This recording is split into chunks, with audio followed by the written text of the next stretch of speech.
Good afternoon, everyone. Welcome to our weekly Franczek webinar. I'm Jackie Gadapur-Werns, your host for the webinar today. And this week's webinar is a COVID update. So we know that we will have a lot to discuss with new CDC and Department of Education guidance and all of your questions on all things COVID-19. Today on our panel, we are pleased to welcome some of our regular panelists. We have Nikki Baser, Jennifer Smith, and Shelly Anderson. Hi, everyone. We're also thrilled to welcome today Dr. Victor Simon, Gower School District 62 Superintendent. We will discuss how Dr. Simon's district has navigated a fully in-person learning model this school year, including an on-site diagnostic testing program. Welcome, and thank you so much for joining us, Dr. Simon. Sure, my pleasure. Thanks for having me. Before we jump into our COVID discussion, I want to highlight our topic for next week, which will be a student-focused webinar. So please keep an eye out for a registration announcement in the coming days and let us know any questions that you have through the registration process, or you can always email us at covid@franczek.com. And as always, ask questions today. Please use the Q&A function at the bottom of your screen in order to ask questions. It is a lot easier for us to keep up with those there than in the chat, so please use that Q&A function. And if you find that we aren't able to get to your question today, or you're looking for more information, please reach out to one of us directly for information. And also, if you've missed any of our webinars, please remember these webinars are always recorded, and you can find them all on our website under events at franczek.com or on our YouTube page. And while you're on our website, make sure to take a look at our many other offerings, including webinars, alerts, blogs, podcasts, and a whole wide range of school law topics. All right, so with all of that housekeeping behind us, let's get going. So Dr. Simon, I know I gave a little intro, but can you tell us all about your district and your community so that we have some background to work with? Yeah, sure. I'd be happy to. Gower School District, we proudly serve in the communities in Willowbrook and Burr Ridge here in DuPage County. Just over 900 students from pre-K to 8th grade. We have a pre-K to 4 school, that's Gower West Elementary, and we have a Gower Middle School, which is grades 5 through 8. So that's just how we're set up. We're a diverse community, culturally, religiously, racially, ethically, politically, educationally, even economically as well. We've had an experience here once before with a public health crisis with Sterigenics and ethylene oxide. This is something that's been in the news a couple years back. Some people might remember this that are close to us and neighbors of ours, but it built in this idea of community problems require community solutions. That's been something that we've believed in and held to and sort of pursue for a number of years now. Traditionally, when you look at some of those other demographics, 15% low income, 15% special education, roughly 10% EL students as well. But like I tell people all the time, or anyone willing to listen, 100%, like other public schools, 100% of our students and families count on us to do the best we can to provide a high quality public education. So that's basically who we are and a little bit of what we're about. Great. And how long have you been in your role as superintendent at the district? This is my 8th year. Blessed to be in my 8th year here as a superintendent in Gower. Prior to that, I was in a role that was similar to maybe a regional superintendent in the sense of a network chief in Chicago Public Schools. I was in a number of leadership roles there for 17 years, but a chunk of that district that had 32 schools and 22,000 students. So some experience in large settings and some recent experience here in Gower in a more of a smaller school setting. All right, great. Now, understanding that every district has its own set of issues and impediments related to reopening, tell us a little bit about what school looks like in your district right now. You know, the best way to say it is we've had a number of districts come out and visit us since we've been open. Today's our 114th day of in-person learning. So it's an incredible number and one I don't take for granted. But normally when folks come out and they visit and see how we're set up and what we do, the compliment they give back is, wow, this is basically like regular school with masks. That's pretty much what they say. That's not entirely the model, of course. You know, there's a lot behind that, but essentially what we have done, I just want to start by telling you, I think our model I know our model works for us. Every school community, I'm glad you pointed out impediments everywhere. Everyone has different challenges. What we've been able to do here works for our school community. Do I believe can be replicated? Of course. Do I believe it can be scaled up or down as needed? Absolutely. But I understand that there are challenges everywhere and obstacles to work through and with. That being said, the most common response, as I mentioned already, we get is, hey, this is like regular school, just with masks. But we are built to be fully in person, and it's any family that wants to be here, that chooses to be here, is here. That the school year started with maybe 80% of our families, 75 to 80% of our families chose to be here. The balance chose to be remote. Today, we're just over 90% of our students that are here, with the balance around 10% that are still remote. An interesting and unique element of the plan is that the choice is not a fixed choice for a quarter or a month or a semester. Our families can choose to go remote when they need to or when they want to. So that's something that's important. The way that works for us is we're a simultaneous instructional model, meaning that the teacher in the classroom has kids in front of them, of course, has to teach, engage those students, but those that are remoted in, whether it's Zoom, Google Meet is probably the primary platform, they are in the same class. So this is a teacher that's basically has that duality of simultaneous instruction. It hasn't really been done before, that we could find models of. So there was a lot of angst around that early on, but they've gotten a lot better at it, and they continue to get better at it every day. That's how we're built up in that regard. So I think that's, generally it. I'd like to tell you just a handful of other things that I think those that are listening understand clearly. Buses are limited to 49 riders. We do have transportation here, so we have a limited bus capacity. We use a self-certification card and lanyard system for that. It's been very effective, old school, but it works.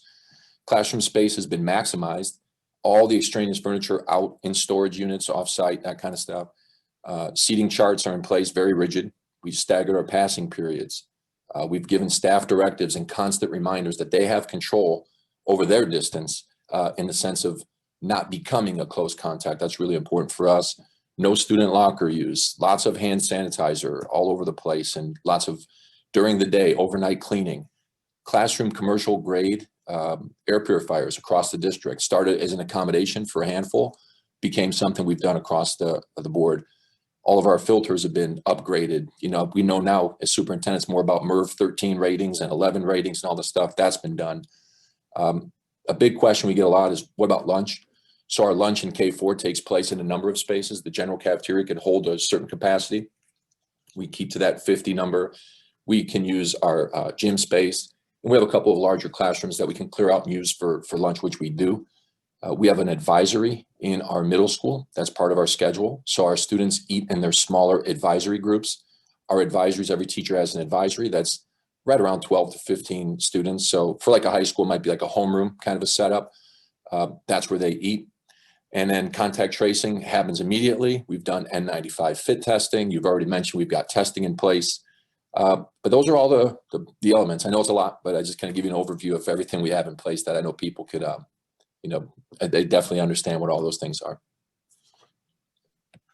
So to date, have you had any cases of in-school transmission based on your contact tracing? Jackie, I thought you were going to stop with the question of, have you had any cases? I'm like, yes, we've had cases, but no, we have no evidence of cases that there's transmission in school. I do, when I said in the intro, I've had experience in Chicago and other places.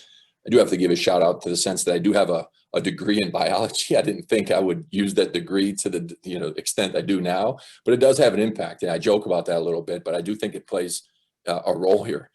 Being a science teacher, department chair, I think those things have ultimately played a role, 20 something years later.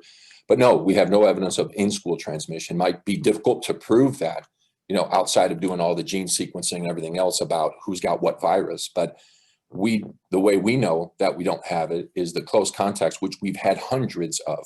We're closing in 100 plus cases, student cases, throughout the course of the year from August 21st on.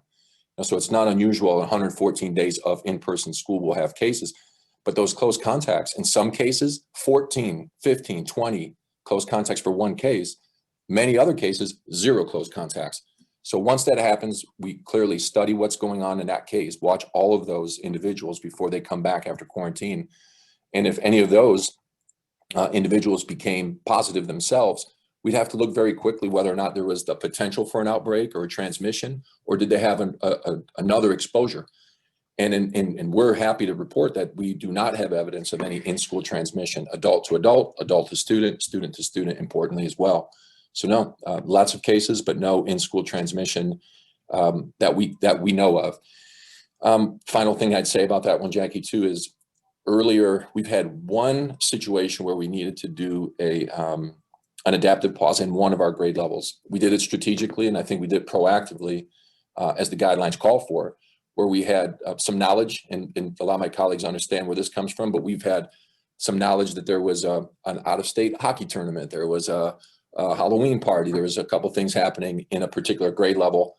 We saw 2 cases. We knew they weren't connected in our school per se, but because they may have been connected at one of these outside sources, we decided to proactively go into an adaptive pause. It was right at the time when it went from 2 cases that would cause for an outbreak to 5. And we didn't wait for it to become 5. We did that for 1 grade level for a short spell, but no in-school transmission we know of. So what was the driving force back at the beginning of the school year to go in person completely? Was it the board, the community? Yeah, I mean, both. The board and the community wanted us to maximize in-person learning. I mean, that's what the goal. That was this, and still is to this day, from the summer guidance in ISB to this day, the goal has been to maximize in-person learning. So there was no secret that was the goal. So the board and the community absolutely wanted us to pursue that. As an administrative team, we wanted to pursue that as well. We have wonderful teachers here, just like in all of our school districts, of course, that serve and want to do their best for their community. They wanted to maximize it. They just wanted to do it safely. So when we think about that, the driving force was simply the goal. We're very mission oriented. And I just have to say, whether or not it's a bit cliche, but when I think and reflect on leadership and my experiences, there's a servant leadership perspective. That's how I'm hardwired. So I think about, with great privilege comes great responsibility, those kinds of things. And we all have stories about educators that made a difference in our lives, or I've been blessed to be on both sides of that equation. And so that's been a driving force for me personally and professionally. But we have a board that's very supportive, a community that wanted us to pursue these goals, and a cooperative teachers union that has been difficult, but have continued to take steps forward. It's not for me to spike the football or brag about it's 114 days good for Gower. Yes, that's true. I'm very proud of it. There's not one day that's been easy. This is an ongoing challenge. There's no doubt about it. So the driving force is just, we knew that was the goal and continue to pursue it. So building a little bit more on those challenges, what would you say is the #1 hurdle that you faced in developing your reopening plan? Yeah, so another cliche from me, but this is how my brain is wired. But I've always believed that calm seas don't make good sailors, right? So with some challenge and resilience and grit and all those kinds of things, we could read a lot about that stuff, but lived experience really helps us build some of that armor up. I think that's my opinion. And so 114 days, I've already said it hasn't been easy, but the biggest challenge, really, we all say and believe it, right? Like students' interests. So building a plan to put student interest first, building that plan might not have been the biggest challenge. Executing that plan and maintaining that throughout, that's been the biggest challenge, continues to be. So it's not a hurdle that you get over and then you're like, celebrate. It's an ongoing grinding challenge, that's for sure. But Sterigenics, it's nothing I give them credit for, but that was a public health crisis that we lived through as a community. So things like trust, compassion, stability, hope, those things that we know are expected of leaders, we had a chance to build some of that up. So that was our lived experience as a community, and it's helped us come all the way through to now. The biggest challenge, working with the local teachers union, has been a challenge because they're in some ways similar interests, but in other ways somewhat competing interests. And trying to make everybody happy and come up with the best decision is not the way to go. In my opinion. Being able to make a decision while there's a crisis happening is a premium. Being able to make a decision and then moving forward and learning and adjusting and course correcting that's been the work every day, ongoing grind, as all my colleagues could appreciate, and I'm sure you as well, as we sit here on a Zoom, right? So. Absolutely. Okay, so now that we're all a little bit better acquainted, let's dig in and talk about some of the recent updates that we've been seeing. So the long-awaited CDC guidance came out about a week ago, and it focuses on a number of essential and supplemental mitigation strategies for in-person learning, and also some recommendations for phasing in in-person instruction and activities based on the level of community transmission. And we received quite a few questions about the new CDC guidance. So Jen, can you start out by talking with us about what the basic guidance is from the CDC? Sure. So the basic contours is that the CDC provides mitigation strategies that it continues to recommend, and then talks about how those are going to be recommended and what variation depending on the level of spread in the community. So the mitigation strategies are universal and correct use of masks or face coverings, physical distancing. Those are to have priority, and then hand washing and respiratory etiquette, cleaning and maintaining facilities and ventilation, and then contact tracing in combination with isolation and quarantine. So those are basically the essential tools in the toolkit that they talk about. And this will not be anything new for obviously our Illinois school district clients. These are the strategies that we've been talking about for a year now. It does provide guidance that categorizes then areas based on risk and provides a chart with recommendations depending on the risk. In schools that conduct routine screening testing for staff and students, the chart is then revised though to recommend some in person where the recommendation would be remote absent the screening testing.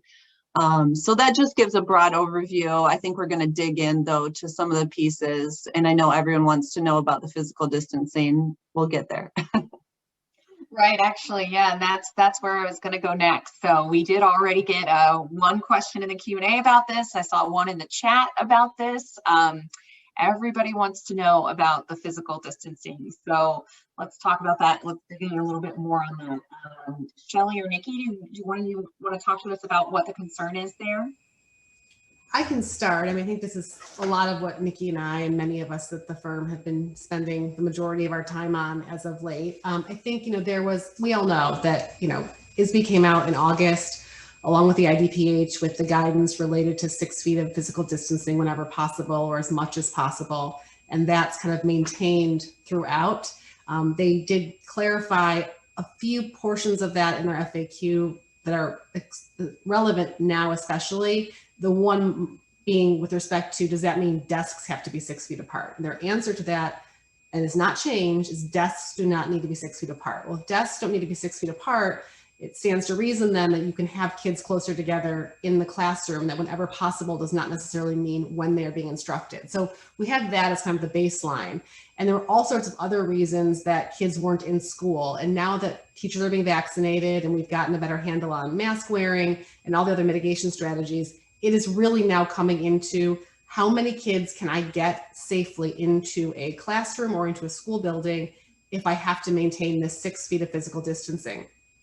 We all know that the American Pediatric Association came out with their assessment saying that 3 feet of physical distancing between kids was sufficient for purposes of mitigation.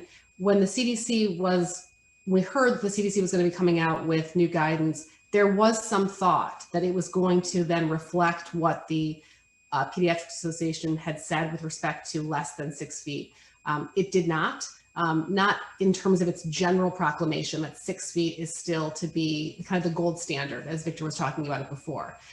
So in terms of some of the questions that came in for Victor and the questions that we are getting constantly is, does this mean that we can now have kids in the building closer than 6 feet?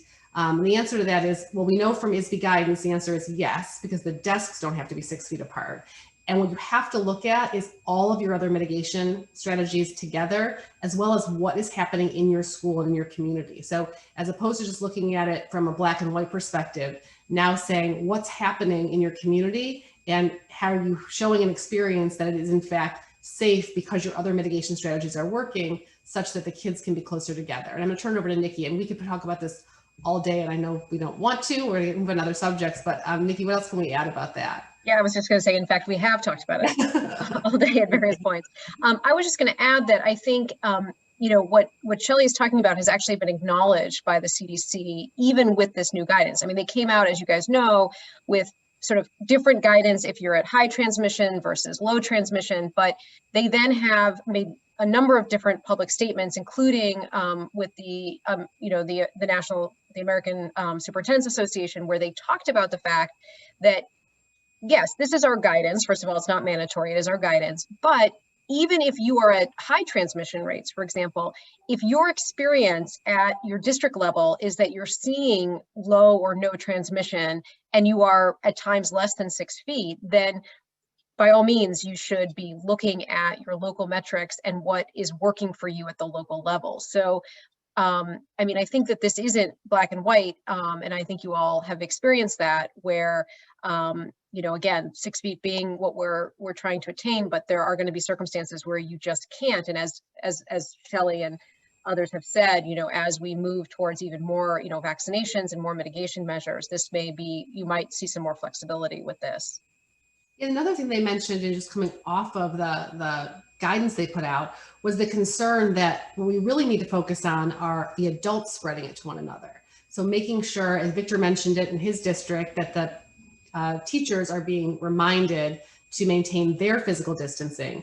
In many districts that I work with that have moved kids closer to 6 feet to allow more kids in the building more often, we are making provisions to ensure that the teacher is still able to stay 6 feet away from the students as much as possible. But then having to remind the teachers that they are not to go into an area and congregate and take off their masks or have lunch together and things of that nature. The CDC acknowledged that in their webinars afterward. The other piece of this that we have to try to balance, and that, you know, this group has been talking about for a year, is that all of this takes some assumption of risk on one side or the other. And no matter which side you are on, whether you are a district that is saying it does not feel safe to have kids closer than 6 feet, or because of A, B, C, and D, we believe that it is safe and we can do this in our building, there is a risk on both sides of that. And this is the, you know, hopefully the one and only time we're going to be dealing with this level of a pandemic, even though Victor's dealt with something somewhat similar, kind of with a prior crisis in his district. We have to be willing to take that risk and balance it for your district. So just because Victor can do one thing and another district can do another thing, you know, it is all about your risk management and what's happening in your community. And this issue about 6 feet versus 3 feet versus however far apart you can keep these kids is the central issue right now. And we've got to remember that is the IDPH, CDC, the governor, everyone has universally said the best thing to do is for kids to be back in school. And so however you can do that safely in your community is, I think, what the focus should be on more than anything else. Yeah, I would agree with that, Shelley. And I know we'd love to get Victor's thoughts on how you're handling social distancing in Gower. But I just want to say that I think that this is one of those issues, and you talked, Shelley, about sometimes we're working out even with teachers unions. You know, this has become a large issue. And so we are actually just memorializing this issue of, you know, teachers are at 6 feet, kids are at 3 feet. I do think that this is, you know, one of those issues that really does put in full relief I think what you're sort of subtly talking about, Shelley, which is the interest of adults versus the interest of children. And what are the risks to children of just not being in the school building? And we've talked about this a lot, and you all, you know, who are dealing with kids who, you know, increase in depression, hospitalizations. We've got, I know, Victor, you don't deal with high school students, but we've got high school buildings opening and kids just not returning because they are just sort of entrenched in their bedrooms, and all of the issues that brings. And trying to navigate through that with the real concerns on the part of your teachers unions, your support staff unions about the risk to adults. That is ultimately, it's sort of in a microcosm what the social distancing debate is also bringing in full relief. So I'll stop there and let our guest weigh in as well. Yeah, thanks. I think it just love to hear everything I'm hearing so far about that. Yet in the technical sense, we don't have high school students enrolled. I like to say we do 3 laps. If you remember those 4 laps for the mile, we do the first 3 laps and then they go off to the high school. And so we deal with high schoolers in training. And I'm also a parent as well. So I deal with it from that perspective. And, so if there are questions, and I don't have the Q&A open, I'll get distracted by trying to answer them all if I see them come in. But if there are some coming in about and I didn't mention that about our overall program being 114 days in, I'll just say, no, we don't have 6 feet everywhere. So just like we followed the guidelines that have remained unchanged from ISB since June to this day, we go with as much spacing as possible. We have some spots that we have 6 feet, lots of spots. Advisory lunch at our middle school, 6 feet, that's easy for us to do. Big trade-off, lots of work with our teachers to make that happen. But it happened. And we start with a perspective of, we have to pull all stops out, everything we can do to maximize in person. And that was the mindset. So right away, when I'm looking at these guidelines, along with the team that we have here doing that alongside us and negotiating that all the way through, the frame of mind is, how is this interpreted to continue to move forward? Not how is this interpreted to talk about what we haven't done. So we have to also keep in mind, I answered the question earlier about we do not have evidence, nor does the DuPage County Health Department or the IDPH. We self-report positive cases, right? We have diagnostic testing. So when we do a test in 15 minutes, we're regulated to report that to IDPH directly. And we've done that hundreds and hundreds of times, going on 1,000 times in a district our size. So we go with as much space as possible. But I think there's some things that need to be mentioned here. One in particular is our classrooms look nothing like they did last year in February, March, nothing like that. We're paying for storage off-site to put all the extraneous furniture in. So things are cleared out, spaced out, taped off the best that we can. So when I say we have rigid seating charts, our principals have the spacing where these seats are. And if they're 4.5 feet or 5.5 feet, but they're not 6 feet, we know all that. So we could expedite contact tracing very quickly. So those things all happen and they're in line. So when I hear folks tell us about, hey, this video was played and CDC said X, Y, and Z, and you read it, the whole table from CDC says this is a recommendation. So yes, should be required.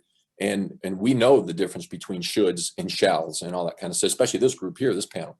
So as much as possible, the classrooms don't look like they did before, but to put it plainly, we've spaced out as much as we can.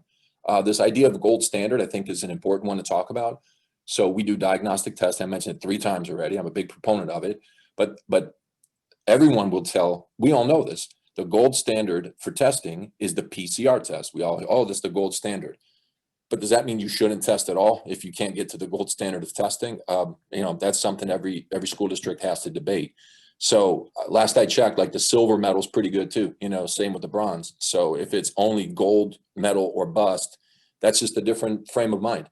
So Nikki, you mentioned something about SEL, depression, suicide rate. I personally, I don't think professionally, I don't think that's talked enough about or talked about enough at all.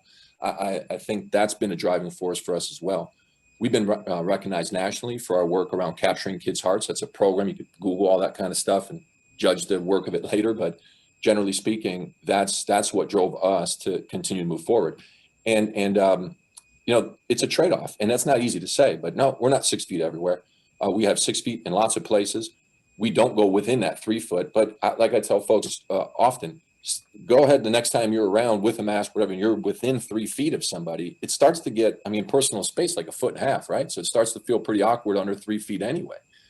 But anyhow, I digress a bit, but yeah, we're not fully 6 feet everywhere.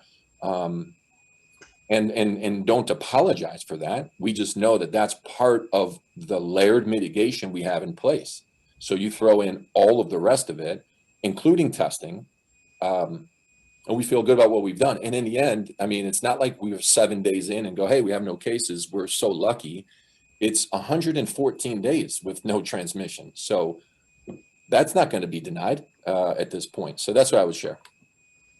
We did get a question in, and you talked a little bit about this. Can you explain a little bit more about instruction for the kids who are remote and how that's working? And really, your instruction must look different. You keep saying that it does look different, but that must be a key piece that looks different if you're doing both.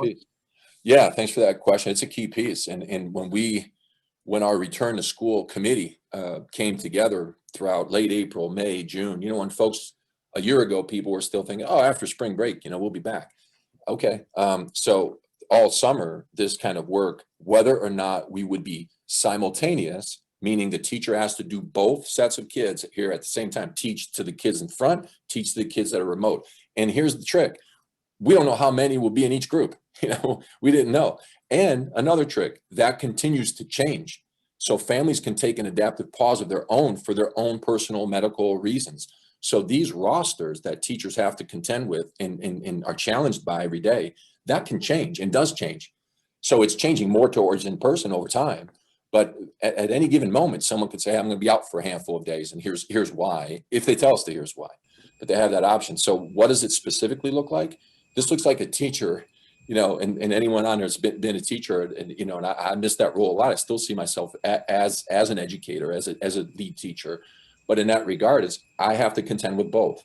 So it's, the screens are on, just like I'm in a panel here. I'm alone in my office. There's nobody else in here. But if there was a handful of people in here, I'd have a little bit of this awkward tension that I get used to and better at over time to say, okay, hey, Shelley, you're sitting here, and Nikki, you're here, and we work together.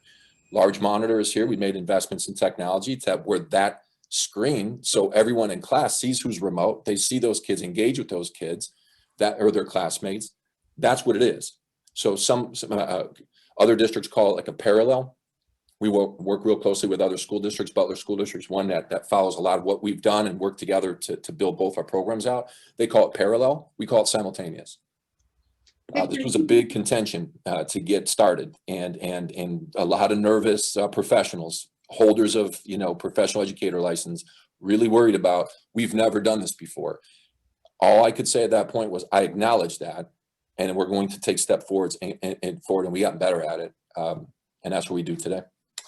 Victor, I know you've mentioned a number of times with the testing, and you've done a whole separate webinar on it, so I don't want to spend too much time on it, but if you could just briefly give our listeners an overview of what you're doing. And I do want to clarify one thing. You mentioned earlier that you've had thousands of reports to IDPH. I just want to make sure that our listeners understand that you're not just testing your school district employees and students when you're providing those numbers. So can you just kind of give an overview briefly of what you're doing with respect to testing?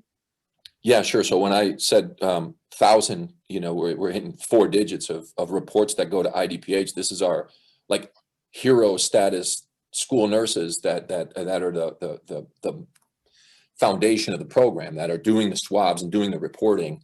I can do them. Yeah, I'm the lab director, actually, funny enough, based on our CLIA waiver. So I can do them. I don't now. But the thousands of reports that we send, that's students, staff, community members, police department nearby, anyone that we have open drive-through testing, come get a swab through the car window, results in 15 minutes.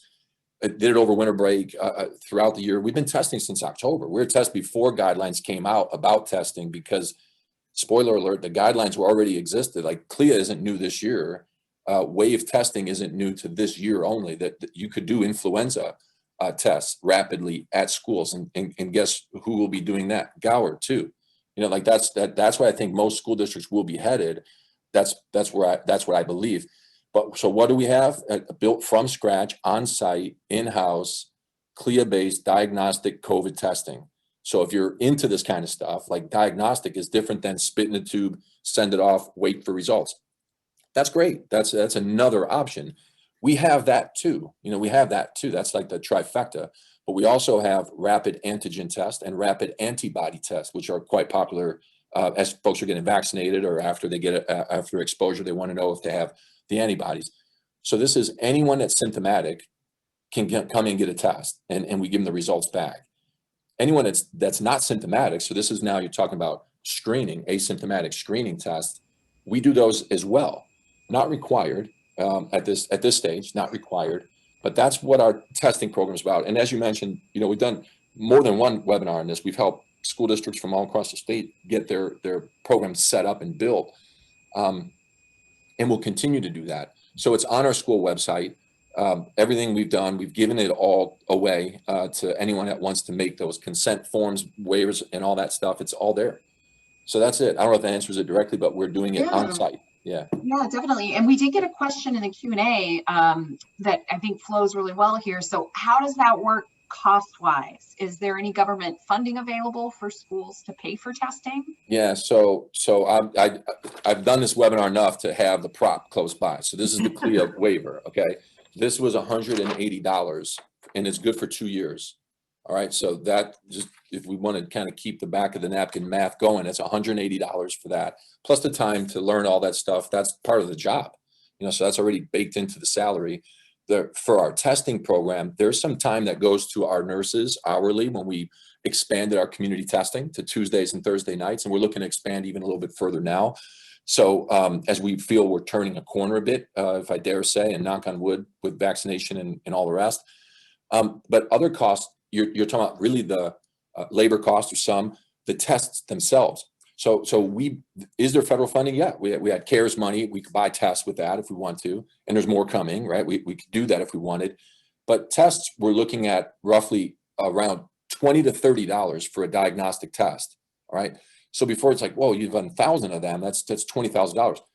There's another spoiler alert in here. If you all remember the Abbott test, these 5-minute, within 15 minutes, but a quick rapid antigen test, Abbott created, you know, Illinois based, right? The federal government bought all of those and then doled them out to states.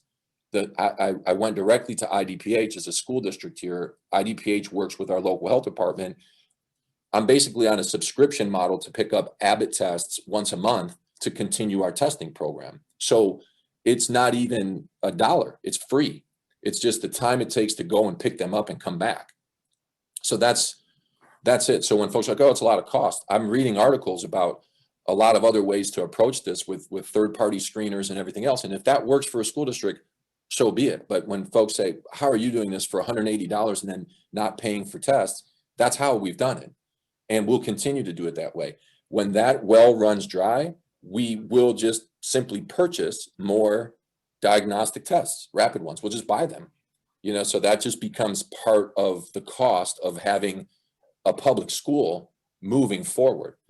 The one line in the ISB guidance that it really sticks with me is that we've been hit with a crisis that really shook the whole system to its core. Like the whole thing has been brought into question. Well, there's choices, and we can be deliberate about what things we build stronger so that when we do get out of this, and we will, what will remain, what will persevere, what will be stronger. I think this is one of them. It will be here. I mean, this is one of them where our outreach as a community health arm is now stronger because of it. So we have moved from being on our heels to being up on the balls of our feet. We're now in a different position. And that's part of the pandemic preparedness policy, right? It's all about how do we get stronger and build and move forward. That's what I would say about our testing, and happy to help anyone move forward or answer further questions. I know today might not be the time to do that. Yeah, well, we also know that there are a lot of, in addition to all of these practical issues that you've been talking about, we know there are a lot of legal issues that we've been dealing with here with respect to testing. So Jen, can you give us a little bit of the lay of the land of where things stand with the legal issues with respect to testing? Sure. We continue to get quite a few questions about mandatory testing. And I know, Victor, you just mentioned that you're doing your testing voluntarily. There's some districts that have decided to go a mandatory route on that. This is one of those complex issues that we do recommend you reach out to your legal counsel because it's nuanced. But what I would bottom line it is there is authority in Illinois law for mandating testing of students. So mandating testing of students and employees are probably two different issues, but a lot of the swirl right now is on student testing. We think there is authority for that. Is there risk? We've talked about risk a lot today. Yeah, some of these things are novel and there could be legal challenges, but we believe the authority is there in existing law to require this because we're in a crisis and because this is one effective mitigation tool. Yeah, and I'll just contextualize that, and thanks for sharing it. I would just put for us, and I think I said it this way, it's not required at this time, right? We're not absolute in that. We're not ruling out that it could change, and that's just being honest. but we want to make sure that the way we've approached it is from the community. And I mentioned this phrase earlier, community problems require community solutions.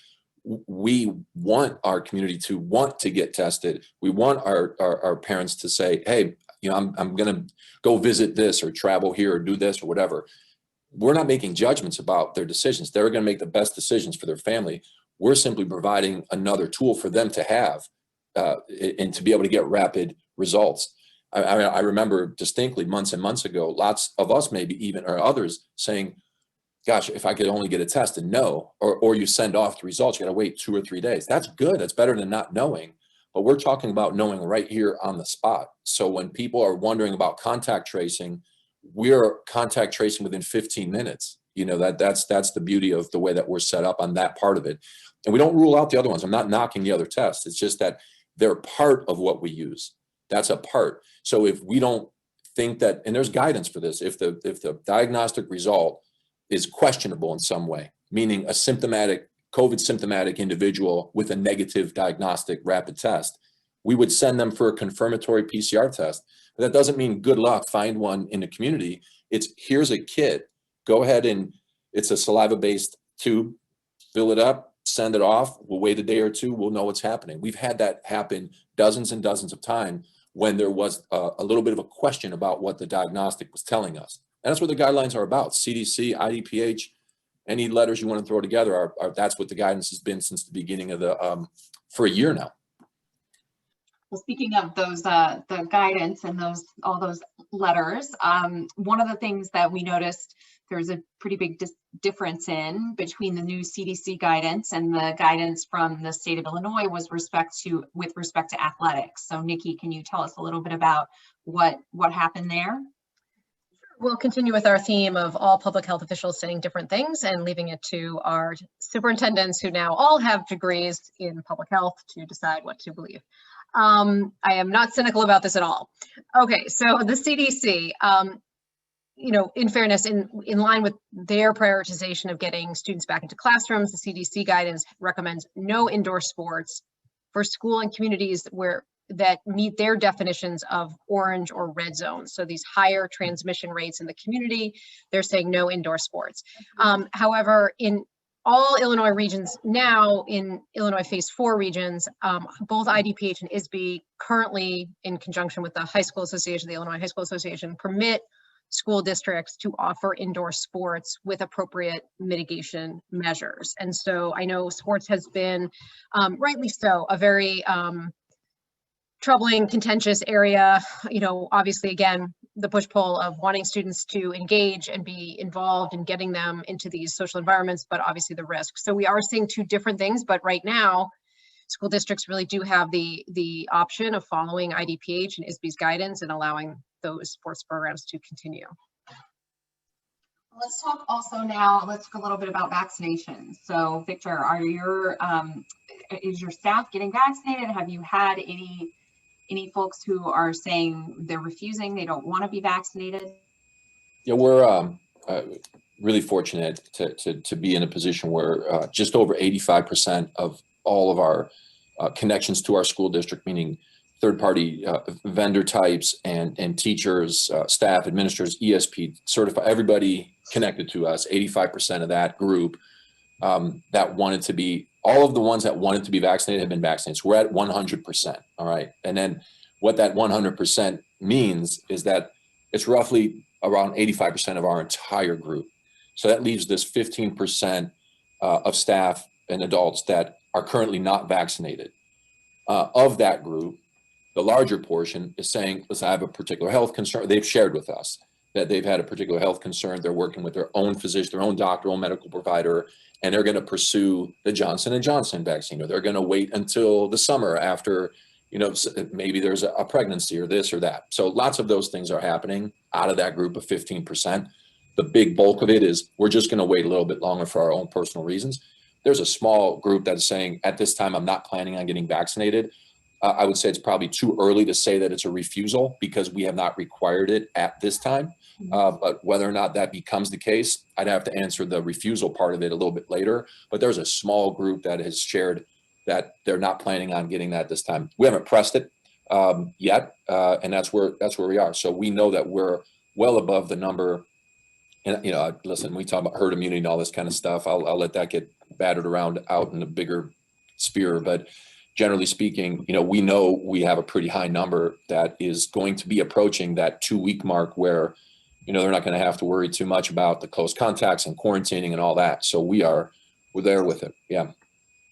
So for the lawyers in the group, let's talk about those refusals if and when they do come.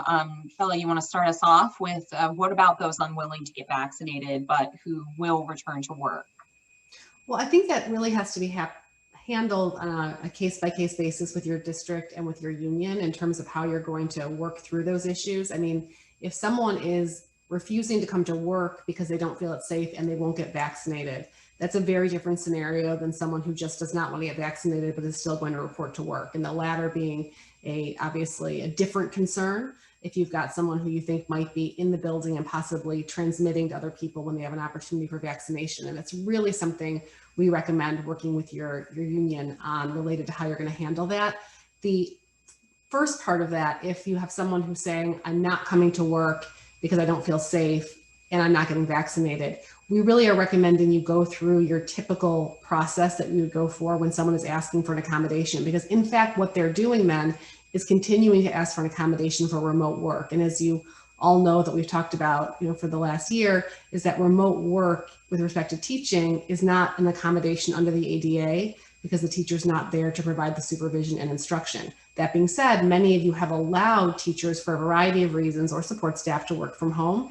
And you have to look at now, is that a practice that you feel needs to be continued if this individual could otherwise report to work because their health condition would not be impacted because they could potentially be vaccinated. But again, that's following the interactive process, making sure you're following up with the individual as well as getting information from the doctor so you fully understand what the person's asking for with respect to working from home versus do they need a leave of absence for some reason. So the CDC is also reviewing data to determine if the definition of close contact should be revised to reflect the reduced likelihood of transmission if both individuals are properly wearing masks. So Nikki, what can you tell us about that? Yeah, I mean, I think we're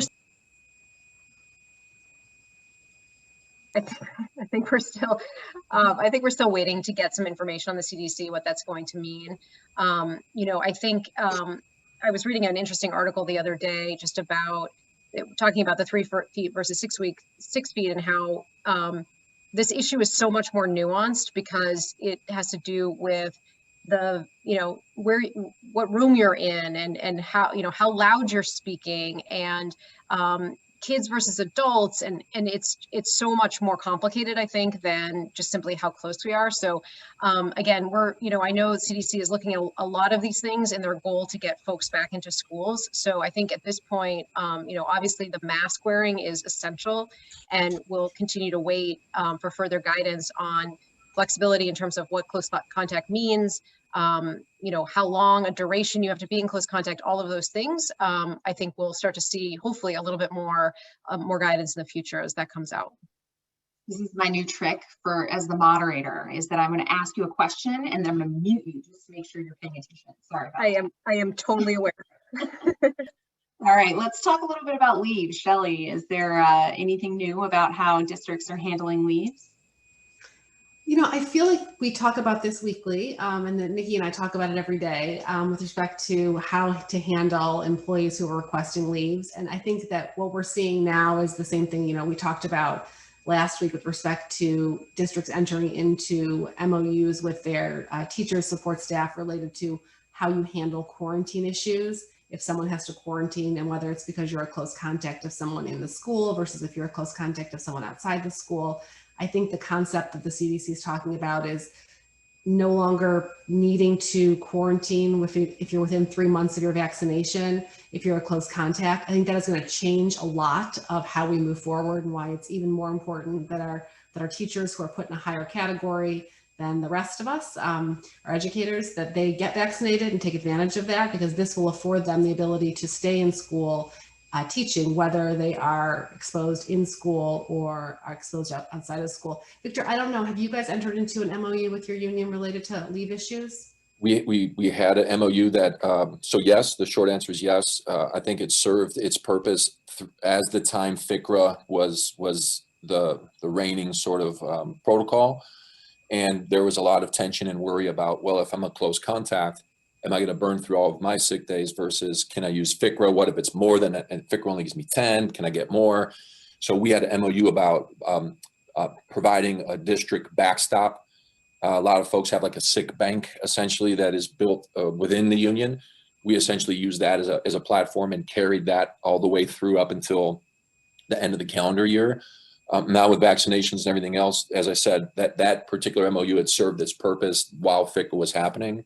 There isn't a current MOU on the books right now moving forward because we feel that we've met that obligation, all the way through. And that's where we are today with it. So we don't have staff working remotely. So to just back up to that accommodation piece, we did have some accommodations come in pretty early. We denied the remote work from home option in a handful of cases, and it was a undue hardship on a district and all that kind of work. But we've built things in for individuals that have essentially caught across the board. Things like the air filters, N95 fit test, things like that have helped, I think. But no, not a current MOU with that. We're using the sick time that we already generously provide, and we know that there's directives that have been given about close contact and what the adults in the building have to have some control over that.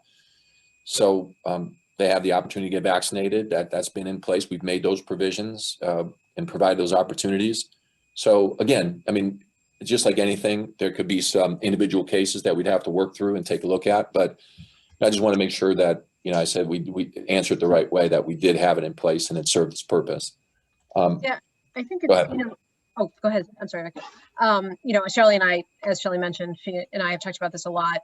Goodness knows after the pandemic, she and I will have nothing to speak to each other about ever again. But one of the things that we've been talking about recently, and you were sort of touching on both of you were touching on this a little bit, which is as folks get vaccinated, it is also could potentially be a motivating factor to get those stragglers who haven't gotten vaccinated, as we see districts moving away from FCRA type leave MOUs. So either the actual FCRA leave or extending those types of leave MOUs through the end of March. As they move away and don't renew those, it can be, hopefully motivating to some of those folks who haven't gotten vaccinated to get vaccinated if they know that they're going to have to use their own personal sick leave or personal time if they end up having to be quarantined because they are close contacts. So just another maybe tool in the tool belt to think about. Jen, tell us what you're seeing in terms of students returning versus staying remote. So this has been, I think it varies from grade level. So at the elementary level, we're seeing a great desire for kids to get back. Parents are sending back. And I think your experience of going up in percentage is typical. On the high school, we're seeing, I would say, the reverse trend, where even where there's an option to go in person, there's a lot of voluntary decision to stay remote, as those opportunities increase. And what we don't know yet, and I think remains to be seen, is whether that is going to be, if it's because of the model, that they're using, they're not seeing it as beneficial to be in the building, or if it's something more that's going on as far as, we're fine staying home, or, why would I choose to go in school when I can just do this from home? So really curious to see, once that remote option is not an option, if that happens, for example, in the fall, we don't know yet, whether we're just going to get a lot of anxiety, depression requests for an accommodation of remote learning. So that remains to be seen. A little bit more about students. We continue to receive questions about special education students and moving out of the state. So Jen, can they remain on remote learning and receive remote services for the remainder of the year? So this is also a somewhat complicated issue. I'll say that there's a difference in our Illinois school code for determining residency of a special education student versus a general education student. So there's a couple components that would need to be looked at. One, are the parents still residents or not? And does the student qualify as someone whose residency is based on their parents' residence? If so, and they've moved out, I think there's a position you could take where you're no longer resident for special education. It does go, it can switch mid-year. I think there's a practical concession. Maybe sometimes if the student is accessing what's essentially a general education platform and remote learning and can continue to do that, the more complicated issues I've seen are where the student is out of area entirely and really needs a higher level of support that you don't have the students may be out of the country. How do you send a student out of the country to a residential setting? So I think there's in particular, I mean, we want to be somewhat consistent in enforcing the residency requirements, but there's practical reasons to do that because you really can't fully support someone who's not in the area completely. So a little complicated, but there are reasons to pursue residency on special education students is the bottom line. And Victor, have you been seeing any of that in your district? We have, Jackie. We've had a number of probably more move-ins and transfer-ins this year than a typical year.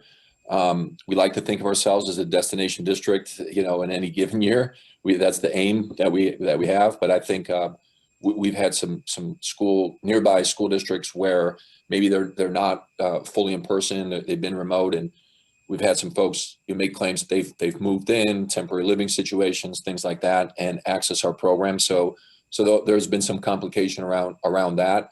But I think more specifically, students that we've had no question about their residency, long timers here and all that kind of stuff, have shared with us that they might not be here the whole time, that they either have moved on to another state temporarily or something like that. We've had some reports of out of country, out of state, but they remote in, and we're at that 90% level right now. So the 10% that have been largely remote, kids can go in and out of that, as I said throughout. Jennifer, I mean, it strikes me earlier what you said about like the high school piece. I mean, that this will be something that needs to be reconciled as we come around this entire corner about what does that say about the models that are offered or were offered and this and that, based on how people vote, with their feet. If they're not showing up, how does that get investigated? And looked at and strengthened. I think that's really important. And I failed right from the beginning to not share something I typically do in webinars. And it's because, I like to remind people that, yes, what we do works for us. And I've made that very clear. But what I didn't mention is that another common response we get from folks, instead of it being just, wow, it's like regular school with masks, that's the group that comes out to look to see how things are going to get to a further along spot with in person.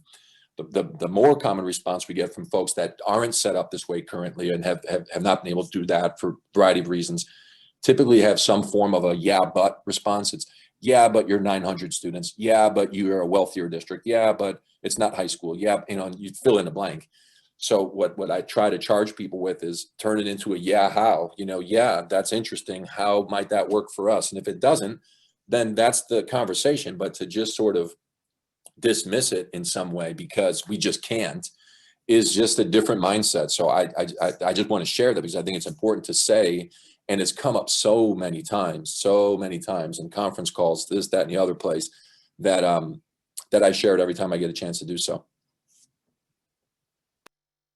So I think we have had so many questions today, so many great questions during registration. I kind of want to squeeze in one more if we can get to it, Nikki, because we did get a question from one of our attendees about what can we expect for guidance on COVID in the fall from ISB. Can you give us some quick thoughts on that? Sure, and I'm going to kick it to Victor for the last word on this because I know he's been involved with ISB and getting guidance. I mean, I'm assuming that I'm going to say it, ISB is going to be issuing guidance because when we've done that in the past, it's triggered some guidance, and I'm entirely giving us credit for it, which I think is not true. But I would expect to see some additional guidance coming out, updated guidance.